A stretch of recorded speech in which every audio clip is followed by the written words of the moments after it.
Namaskar. So just a quick recap. So from 11 to 25, verses 11 to 25, Shri Krishna gives the highest philosophical tenets to Arjuna to tell him that, and to tell all of us, that we are not the body, we are not the mind, we are not the intellect, we are not our vasanas, we are but the eternal self. And throughout the next verses, there's almost a repetitive chorus that goes on, Natvam shochitum arhasi, which he says, please do not grieve.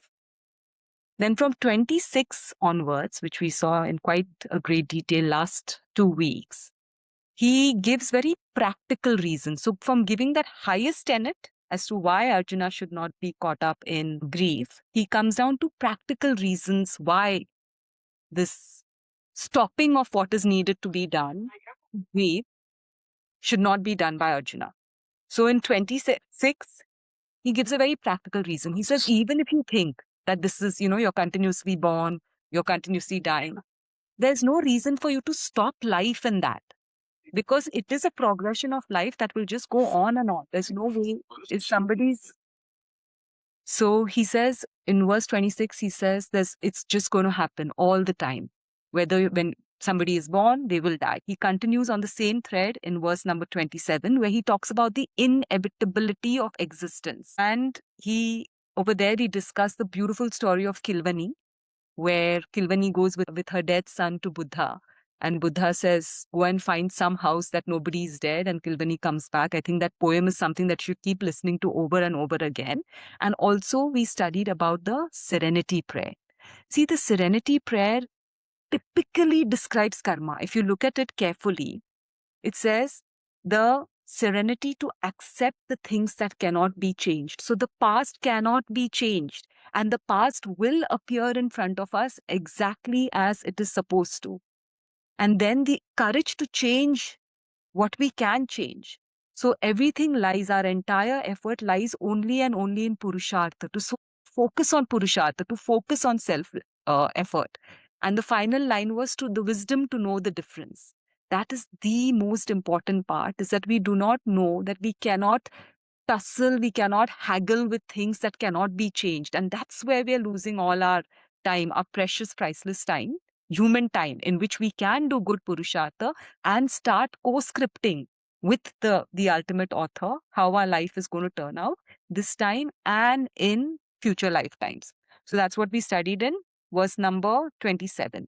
In 28, we saw this natural progression of life, which Krishna declares. We don't know yet that we are all actually, in a sense, unmanifest. For a brief period, we come into manifestation. After that brief period is over, again we slip back into unmanifestation. And then the process continues. We saw beautiful analogies like the ocean. The ocean is one large expanse of water. From it, very briefly, one wave will rise. It dances for a moment and then it crashes down again. We also looked at things like seasons. Winter gives way to spring, spring gives way to summer, summer gives way to fall, fall gives way to winter again, and the whole process continues. We saw within our own bodies that we've seen for a few verses now, that we are born, then we get into infancy, childhood, youth, adulthood, old age, and then we die, and Krishna promises we are born again. The whole goal is not to be born again, but this process continues for a while. Now we come to a very interesting, very poetic verse number 29. So let's look at it. It's on page number 227. If you have your book, it'll be nice for you to have your book since we don't have the slides. So what does this word say? Ashcharyavat chainamanya shrunoti shrutvaapyenam vedana chaiva karshita. Let's break it down. Some look upon the Atma as a wonder. Ashcharyavat pashyati. They see this Atma as a wonder. Others, they speak of it as a wonder. Ashcharyavat vadati. Vadati is to speak. And still others hear of it as a wonder. Most of us are listening to what we are talking about Atma as a wonder. Yet, And Krishna has said this many times in the Gita. Yet, even after hearing about it, even when we listen about what it is, most people cannot comprehend it at all. Nacha eva veda. Krishna says that many times, that, it's many people listen about this. He says even the wise sometimes do not understand what exactly this is. Even the ones who are really spiritually educated are confused about this. So let's look at it in a greater detail. This verse is lifted from the Kathopanishad. Please understand that the entire Bhagavad Gita is nothing but the Upanishads distilled.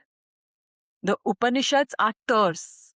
If you go and sit in a Upanishad class, they start talking about the highest philosophies. Even just verses 11 to 25 that we've studied have left us quite frazzled. What is he talking about? So Upanishads begin always with those highest tenets. So they are nice for people who have actually finished working with the world and are at the frontiers of that final realization, and they just understand those last things that need to be understood. But for us who are caught up in this battlefield of life, day to day we have to act. Those Upanishads are literally distilled into very workable, usable, legible teachings that we can put to work right away in our lives. So there are many verses in the Bhagavad Gita that have been lifted, especially from the Kathopanishad. That's one of the most striking Upanishads. It's Nachiketas meeting Lord Yama and asking about, what lies after death and how to function in this world and stuff. So it'll be a good text for us to take up at some point. So this verse is from there, pretty much verbatim. There's this person called Richard Halliburton. I don't know whether you'll have heard of him. He wrote about the 7 wonders of the world: the natural wonders and the man-made wonders. And just those wonders leave us completely mind-boggled. Like, we look at those wonders, let's look at the man-made wonders, or the natural wonders, Niagara Falls, or the man-made wonders like the pyramids of Egypt. When you look at these things, they leave you boggled. Why go abroad? Even in India, if you go in, especially to the south, if you look at some of those temples, with what precision they are made, one on top of the other, they leave you completely flabbergasted. And these things that we have built, humans have built. Now, what he's saying in this verse is the Atma, which is the wonder of wonder, the very source of existence, the source of all wonders, in the unmanifest and the manifest form, is a wonder that is incomprehensible. There is no way that you can even begin to comprehend it. And what's the most fascinating part about this wonder is that it's not out there. It is within you. It is you. All our lives, through lifetimes, we are heading outward. We are just running outward to try and see what is more striking in this world. If we just sit a bit and delve into that silence within, you'll be flabbergasted as to what a wonder you yourself are. That, in fact, is what the entire Bhagavad Gita is about. Tattvam asi. That you are. Now, what is he saying over here, basically, in this verse? The Atma, which is in us, which is us, we learn many, many, many qualities of the Atma right through the Bhagavad Gita series.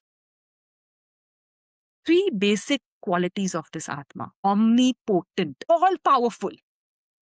It has the powers, of course. Atma is what's created all these galaxies, what empowers all these galaxies, forget galaxies, look at your own body. How you're digesting food, how your heart is beating, how your liver is functioning, how your kidney is functioning. Until we have a blood test, we don't know what's happening. So it is all powerful. Anything that has to function within the universe has to be empowered by the Atma, omnipotent. Another quality is omnipresence. It is present at all times. All times it is present. It's not only when we go to the altar.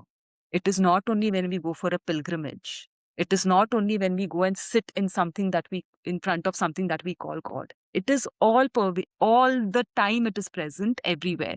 And guess what? 24/7, awake or asleep, it is present within you. This is what we try to do in the small opening prayers that we have. That stillness. Can you go below the waves and just touch that stillness within? Omnipresent. It's always there. And finally, omniscient, all knowing. There's nothing that is not known. That is why when Krishna says, once you gain the knowledge of the self, there's nothing more to be known. Again, in another verse, he'll say, once you know this, you will not want to hear anything more. You will not want to do anything more. All our doing, all our seeking is because we do not know, right? But Atma is all knowing. And that is what these qualities of the Atma are. Now, the problem is that all these qualities look so amazing. They sound so amazing. But they cannot be fully understood. Why?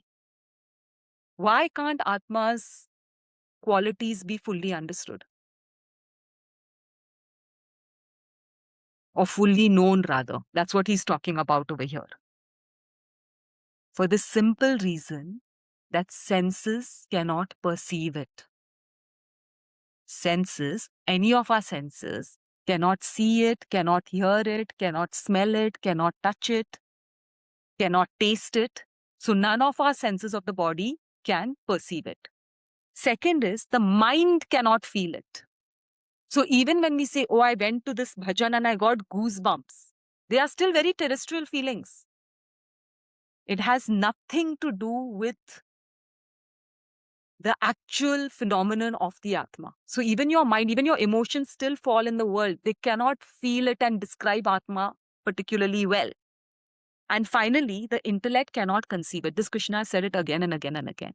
All these things that we are studying, they are just concepts and concepts in our mind. We cannot know Atma. Please get this line straight. We can only become it. Only when we self-realize can we know Atma fully.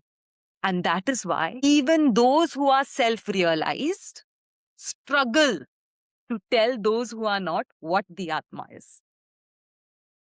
Hand on your heart, when you've gone through 11 to 25 verses, was it easy to understand what they're saying?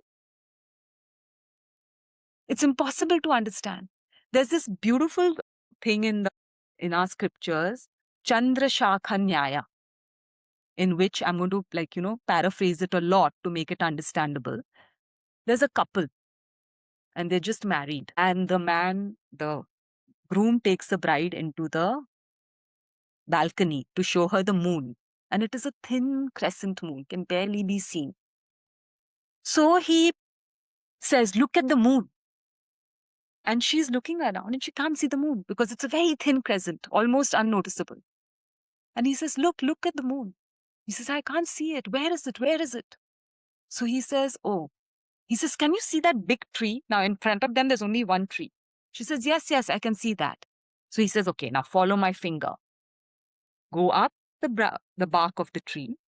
Can you see those 3 branches? She said, yes, I can see the bark and the 3 branches.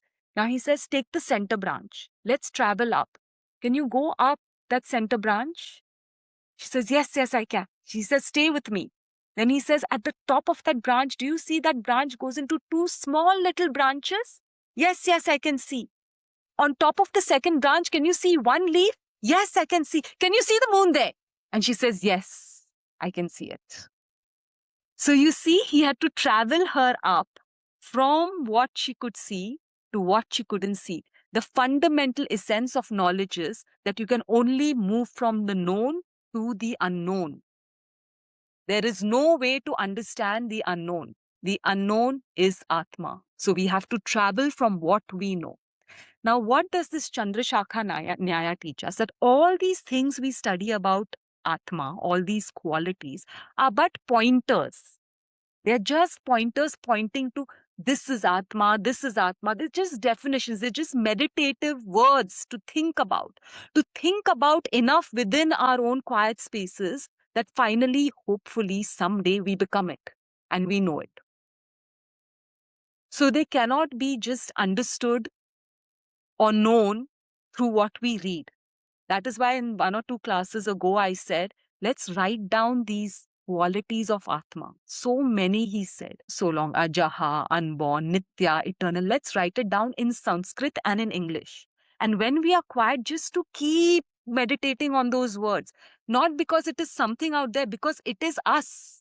And the more those things are affirmed within us, those qualities are affirmed within us, I promise you will start feeling that elbow room distance between you and the life that overwhelms you. Because you will start tuning into that eternity within you more and more, little by little. It takes lifetimes.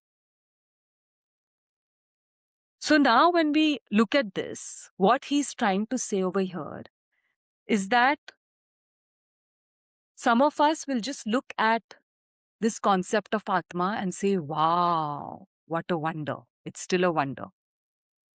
Some of us will speak of it as a wonder. Teachers who are teaching it, they've understood intellectually. They will speak of it. They will say that, oh, it's like this, it's like that.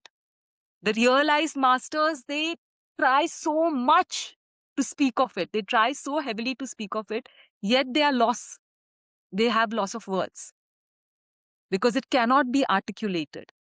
In fact, Hegel, one of the German philosophers who was completely against Sanatan Dharma and the Upanishads and all, he said these are babblings, these are prattlings of early infancy. It's rubbish. Because cannot understand it. Even when they speak, the Upanishads, some of them, when you read them, you're like, what? What are they even saying? When we listen to it also, the questions that keep coming up in the Q&A chats, especially our lovely Amisha, that yes, it's hard, I'm trying, but it's hard, it's impossible. Yes, I'm trying. This is where we struggle. We understand it intellectually, but we struggle to know it for a fact and to implement it.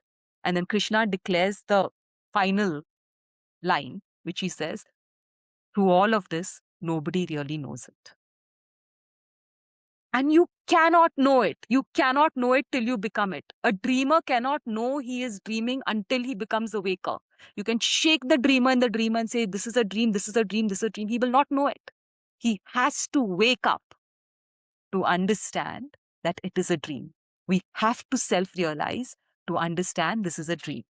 I'll end my bit of this thing with this wonderful poem that we have on page number 230.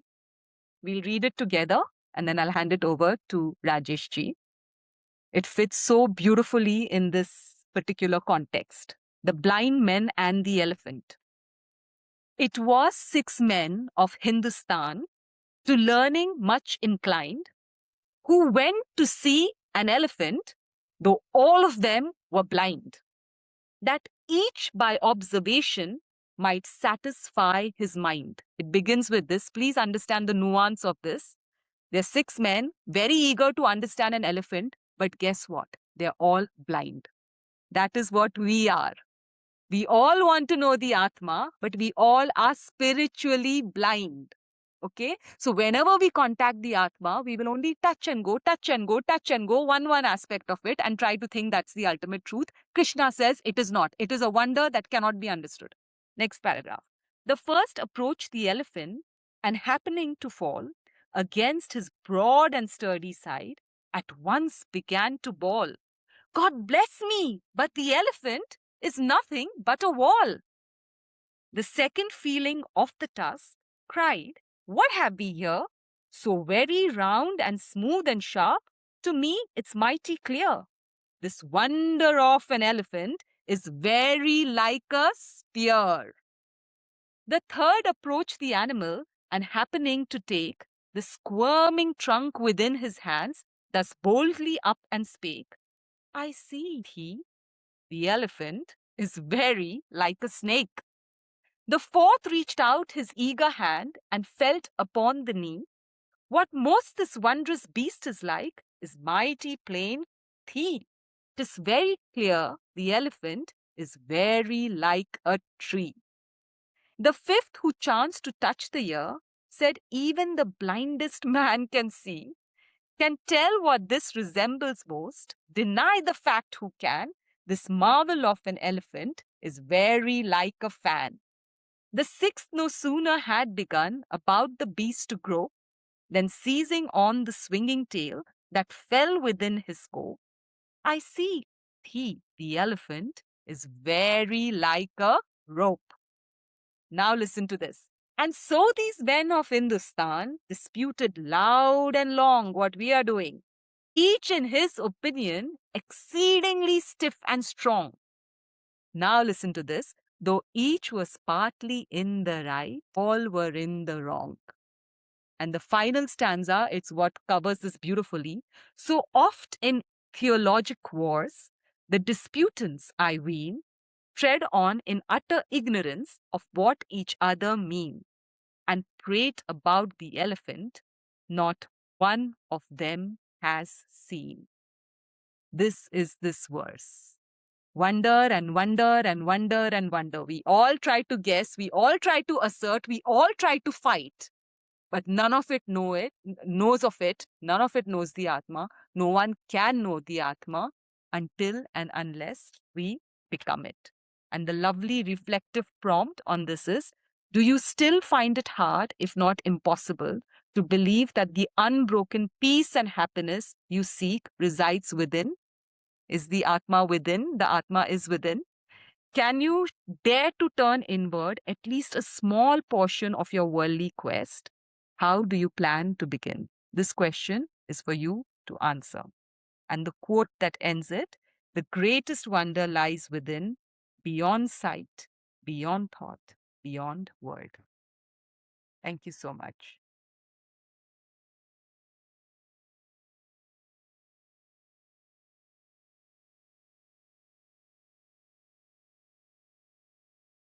So, just to connect the thoughts together, with this shloka, we completed this third topic of the Bhagavad Gita. So, the first topic, which was shloka 1 to 10, was the problem statement. The second topic was the nature of Atma. Who am I? What am I? And the third topic is, like, as Avanti said, yes, the Atma seems to be infinite, eternal, beyond death, beyond birth, all pervading. But I have to deal with the problem right now. And even though theoretically I know this problem solution, but practically that is not an experiential reality for me. The Vedas tells me, the teachers tells me that you are Atma, you are not subjected to death when the body is dying. But still I'm afraid of death. Still I'm afraid of old age. Still I'm afraid of all the changes. Still I'm afraid of all the worldly problem. That's a contradiction. So it may take some time for me to realize who am I, what am I.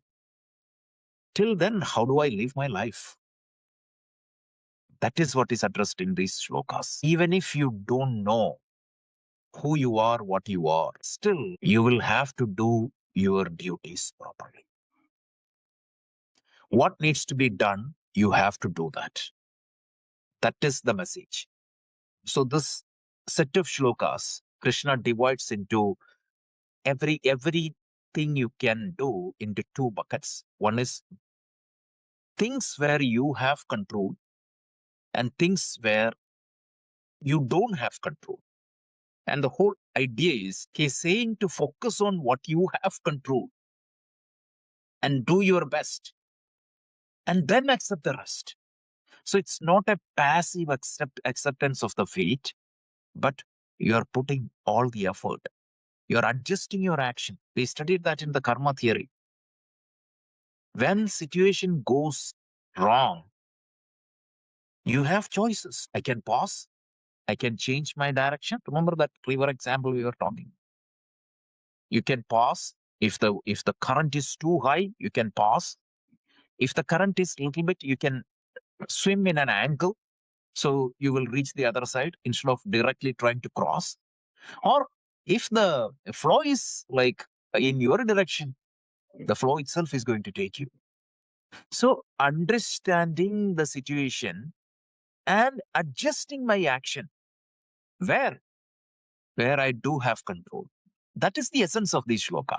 And that is what the most practical way of living. And this particular shloka is a conclusion about the ultimate reality, because the practicality Krishna explains, because these four shlokas is practicality. So the Krishna tells this, the teaching I have given you from shloka 11 to 25, when you talk about that, it appears like a wonder, marvel. Yeah, it is fascinating. Nayanam chintanti shastrani, najayate namriyate va. All these are fantastic. Some people speak about this as a wonder, like the teachers, the gurus, or all the teachers speak about this as a wonder. When you listen to that, I thought I'm a limited person, but my real nature is Atma. It's a big wonder for me. And then he tells the biggest wonder is not that. Neither the speaker nor the listener may not have understood the Atma completely. That is a subtle joke Krishna is saying. This is not easy. I think Avanti had brilliantly talked about that. When Krishna says this is not easy to understand, what does that it means? That doesn't mean that I should stop studying about Atma.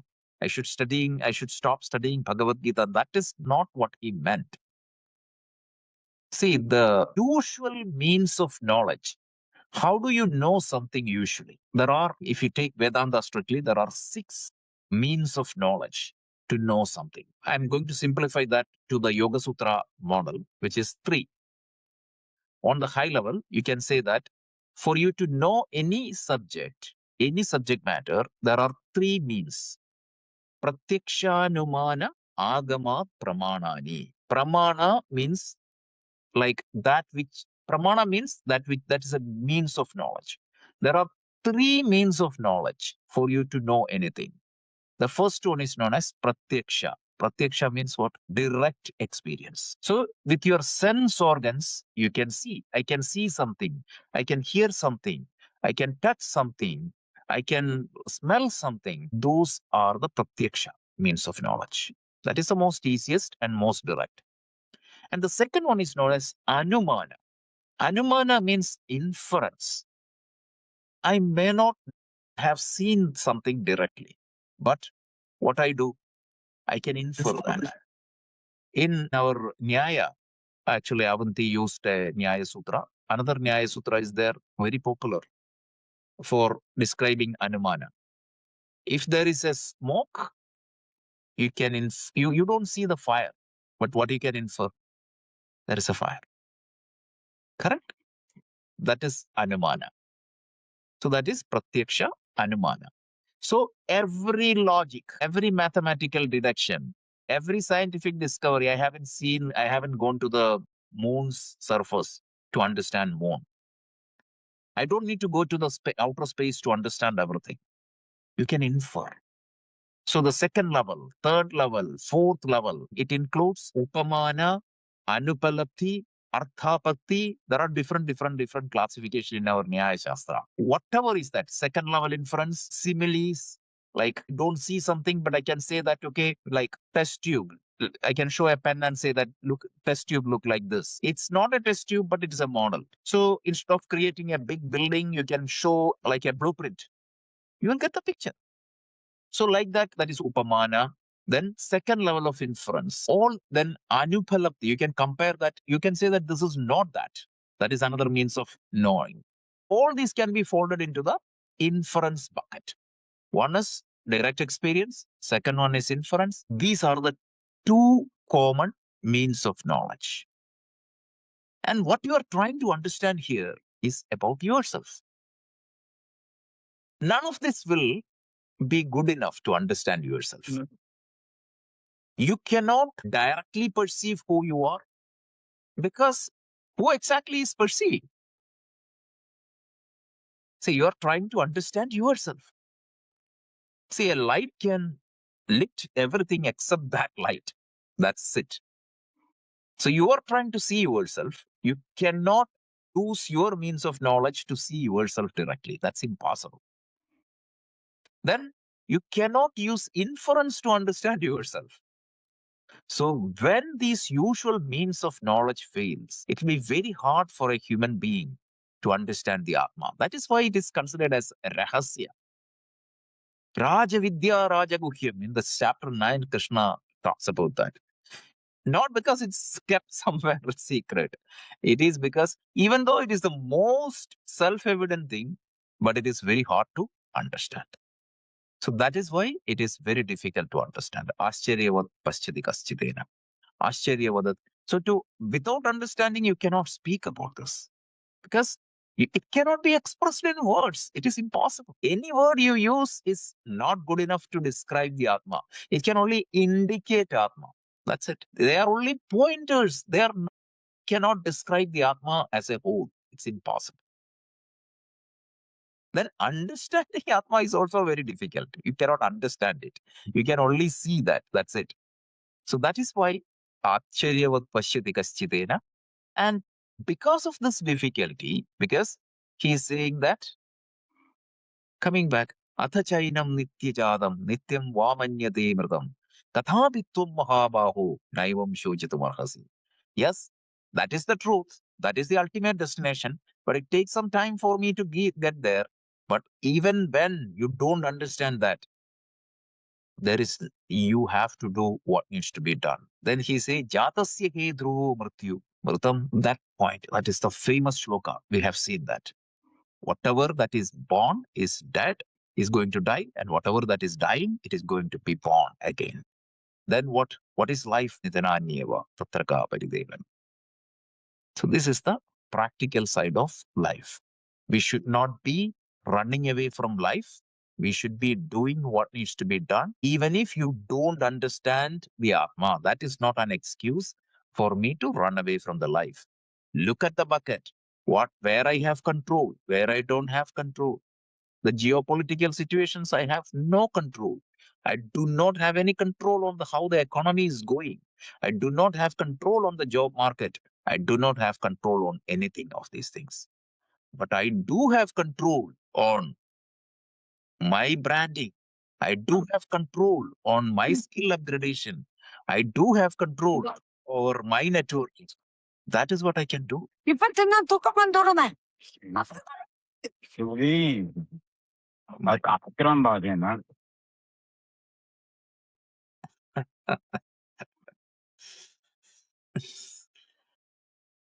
Anyway, that's good. Okay, so this is the point. Where I look at that example I gave you.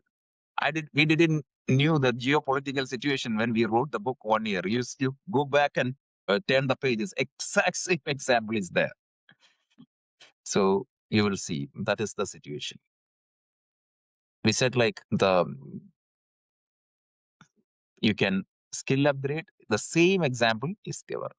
If you really look at that example, yesterday I was talking to somebody. I was just giving the same example, not a Vedantic student, but a professional person. I was telling, like somebody was telling, what can we do? Everything looks uncertain. I said, there are certain things you can do. You don't know the end goal, but at least the next steps you can do.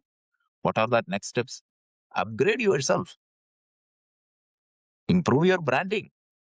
Keep your network active.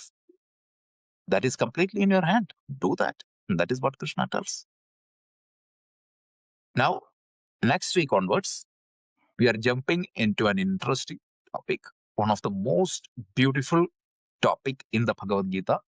Krishna goes to the next logical argument. So the first one was based upon the highest truth.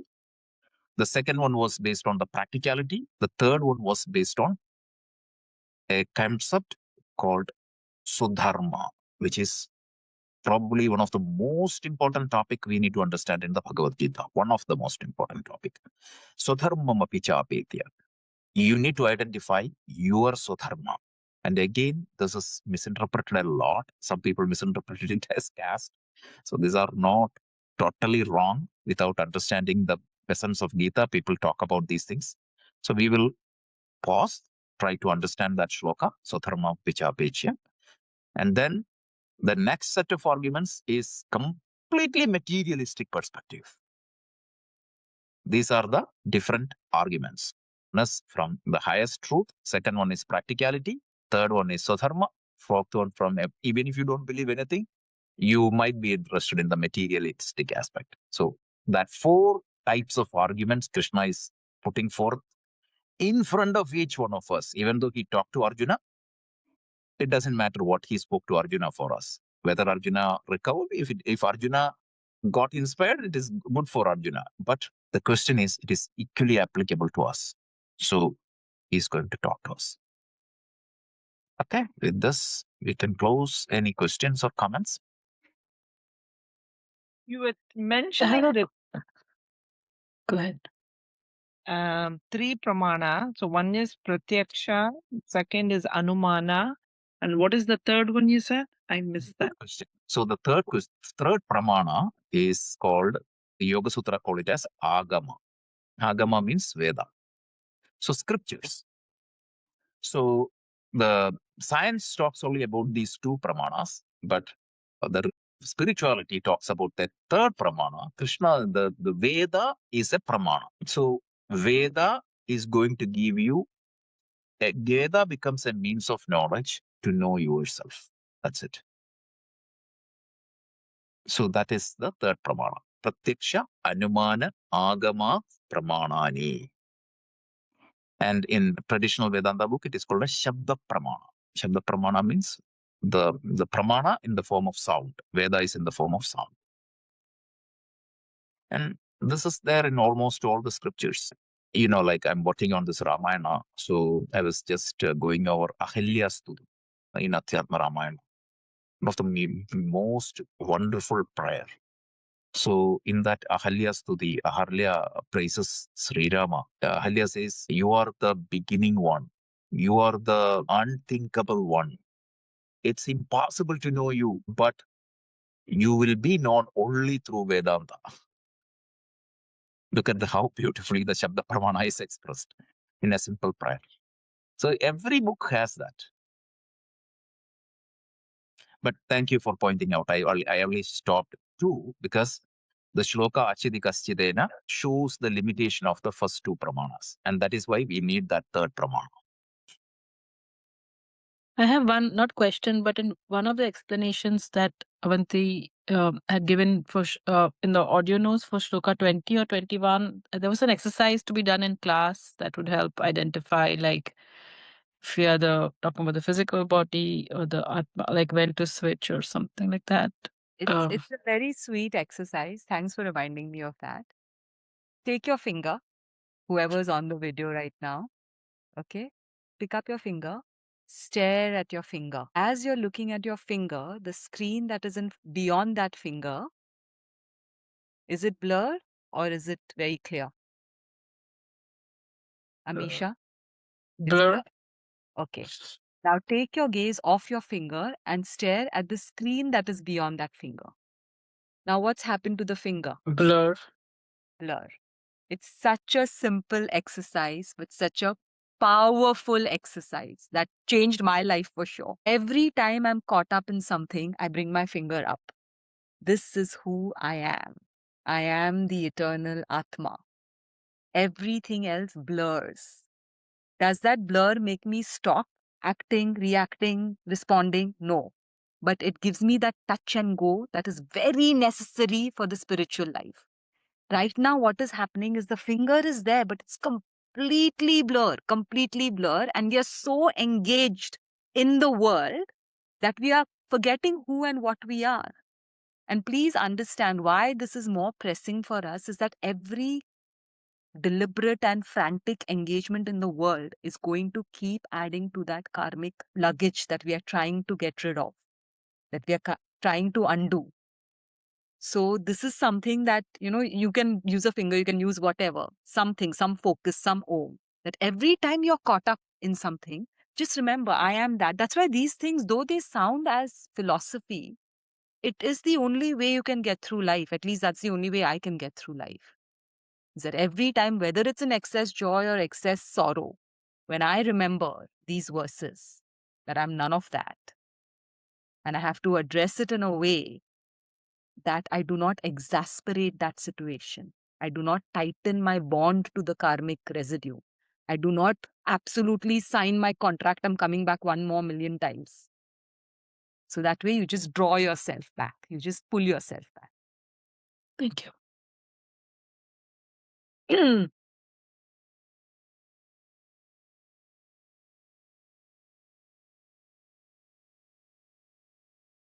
You know, in the book on the blind man and the elephant, it says it was 6 men of Hindustan. The way it's spelled is different. It's just a poetic. Oh, okay. I just want to make sure. Because I remember teaching like this parables of Ramakrishna when I was in Vidyapeeth. This is very common. Any other questions? I mean, it just feels like a basic, but like we said, right? Okay, now once you know like who you really are, then all this feels is like, like a kid for a kid a candy. So, but when you grow big, it's not. But then how can you still not be detached? Like, then wouldn't all like I mean, you still keep interest in life because then all this is just a play. Like, like is that maybe it's not relevant. I'm not even we're not there yet. But I'm just thinking, like, wouldn't you be detached with things slowly as you get more into it? Wouldn't like I mean, you and Rajesh, like I'm sure you're much more into it. But do you have that kind of an experience where? I can speak for myself, is that it becomes a lot more fun. It becomes such a lot of fun because there's no stress, there's no worry. When you are in that, this is me. You start playing it as a leela. When you're playing a game, if you're not egoistic, when you're playing with a child, are you egoistic? But you're having fun of your life. You're just enjoying yourself so much. The minute you make it personal, the minute you draw your ego in, you start losing it. That is why that famous analogy that we keep bringing into the spiritual lobbies is that all the world's a stage and you're just an actor. Somehow you have to play that. So you cannot get caught up in that actor role. It happened, right? I've shared this in this class. If I haven't, I must reiterate again. In Calcutta, when Othello came down, this was early in the 20s or 30s, or I don't know when, it was quite way back. In Calcutta, Othello play, Shakespeare's play, came down, where he kills his wife. You see, there's a scene, this end scene is he kills his wife because he's been poisoned, that his wife, Desdemona, who's actually Sita in Shakespeare's play. If you want to understand who Desdemona is, it's Sita. And Othello has been poisoned that she's having affairs with somebody else. And he kills her. And so that last scene on the stage, that man, I forget what his name was, that actor and actress, he was a brilliant actor.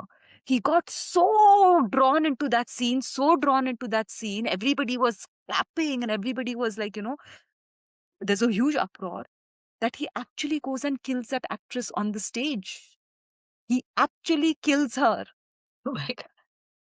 That is what is happening with us when you say how not to get too involved. Because we get too involved, we are killing all what is meant to do nothing but grow us. But the minute we start, if that man understood, okay, look, I'm just an actor, a celebrated, knighted actor, but this is just a role, he would have played it with that much passion, but he's never forgotten who he is. Right? So, no, there is no detachment, does not mean dispassion. Please understand that. There is no detachment in a way that you don't interact. In fact, what I do, I just feel that I'm interacting more and more and more and more with a lot of life and a lot of joy and a lot of fun. And doing it right. That is the most important thing. Doing it right. So at least on your part, although Krishna says karmana, gahana karmana gatihi, my karma is impossible to understand. As long as you know you've done your highest. And you can do your highest only when these tenets are deeply engraved into your mind. Thank you. Hello, Abante. Hi, Rajesh ji. One question I was thinking about is since we are studying primarily Jnana Yoga, how do you practice Jnana Yoga? Do you practice Jnana Yoga through bhakti or through karma yoga? Because, or should you just be reading and attending satsang and contemplating and reflecting? It has to reflect in your actions also. It has to transform you also, right? So how do you actually go about doing that transformation? Rajesh, you want to take this and I can add up. Sure. Arnab, each of these yogas, whether it is karma or jnana, they have two different purposes. Karma is absolutely mandatory. When I say karma, I say that in that broader umbrella.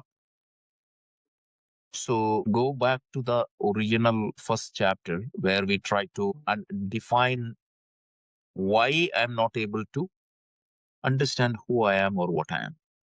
We said there are three blockages which prevents me from seeing me in my entirety.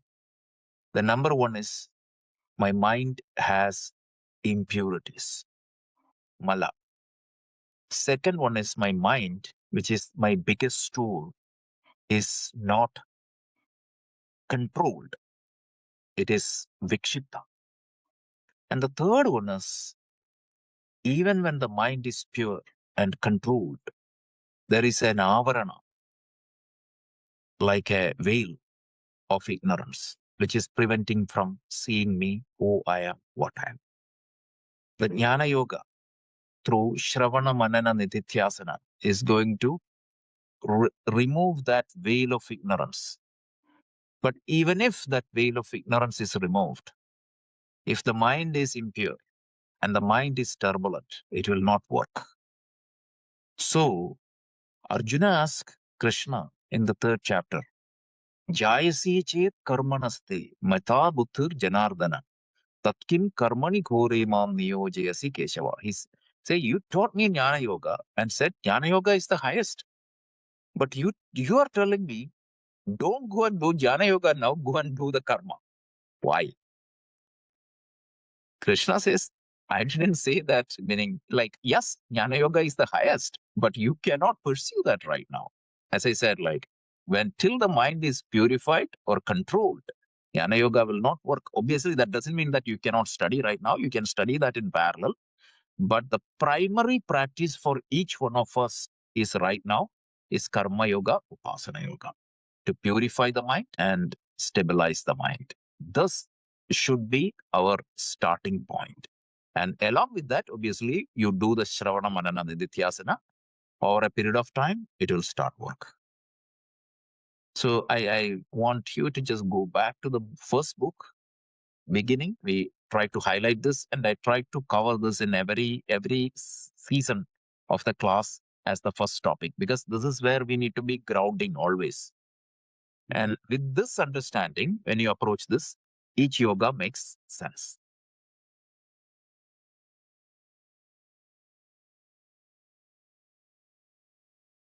A time for one more question or one more comment.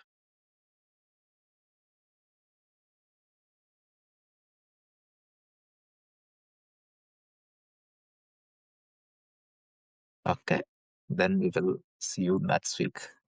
Thank you very much.